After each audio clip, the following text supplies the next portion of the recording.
We're in the control room of the Seven Seas Mariner, and I'm here with the chief engineer. What is your name? Giovanni, from Italy. And how long have you been at sea on the cruise ships? On a cruise ship by now 22 years. 22 years. Now, what was it that first made you decide to go work on cruise ships? The itinerary, of course. Of course, you get to travel the world. Yes. The itinerary is changing from a cargo ship that you were calling like commercial port and switching to paradise. Is a good deal. Was a good deal that I did. How do you like the food on the cruise ships? Also the food, and then some others amenities and all comfort that cruise ship can give at the end of the day, or your working day. And engineering wise, also challenging. It's a good challenge. Now, how did you first become an engineer? What was it that made you decide to become an engineer on ships? Not cruise ships, but you started out on container ships. What was it that made you decide to go into that industry? Yeah, first, from where I live, my hometown is a town where we got many seamen. It's like quite hard to go at sea, and so I was one of those that chose a nautical school and this kind of career. And I got interested then at first when I started it.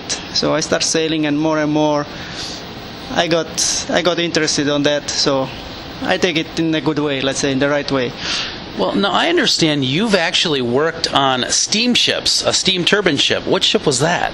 Was the Dawn Princess, the original steamship, a ship that originally was transporting emigrant from UK to Australia, and then was converted to a cruise ship and was a nice lady of seas. Well, now it's quite a difference to be working on a steam turbine ship to a ship like the Seven Seas Mariner, which has the podded propulsion. Tell us a little bit about the podded propulsion system.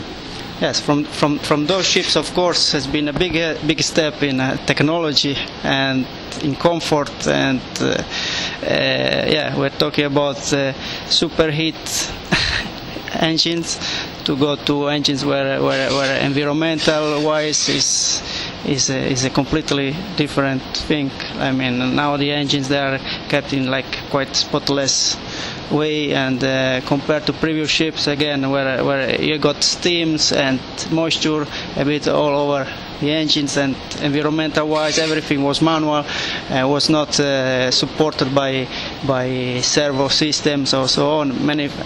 Life has been changed completely. Well, now tell us about your engines here on the Seven Seas Mariner.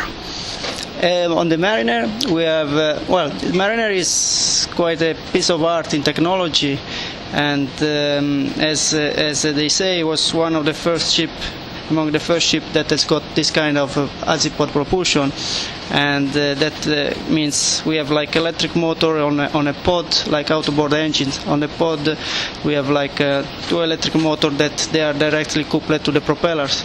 So all the plants is running around this to power this electric motor with electricity, and for that we have inboard 4 generators, and we use up to the power we need to push the ship. We are going to run 2, 3 or 4, and 4 is the maximum generator that we have. But with that power we can have a good power reserve, availability of power. With 4 generator we can produce like something like 40,000 horsepower, and 70% of those we need for the entire ship. So we got a margin of power, and among this 70% we're going to use a 50-60% on the propulsion purpose, and another 20-30% for ship services. For the hotel. Yeah, for the hotel. So that means in electricity size means something like 16 megawatt of power on the propulsion system, and something like 5 megawatt on the ship accommodation, or whatever related to air conditioning, galleys and ventilation, and everything required to run the hotel side. What type of engines do you actually have on board? We have 4 diesel engines, 4 diesel alternator, and the brand is a Wärtsilä. They are made in Finland. They are on V engines, 12 cylinder each. And as I say, everyone can develop it something like 10,000 horsepower. And these are driving each one his own alternator. And with this we power all the switchboard, and as I said, the propulsion. The final user is the propulsion and the ship services. And it's a good brand of engine, easy to maintain, and let's say it's again modern. It's a modern stuff. You like to work on it because. Well, can you take us down to see the engines? Yeah, we can go. Let's go. Okay.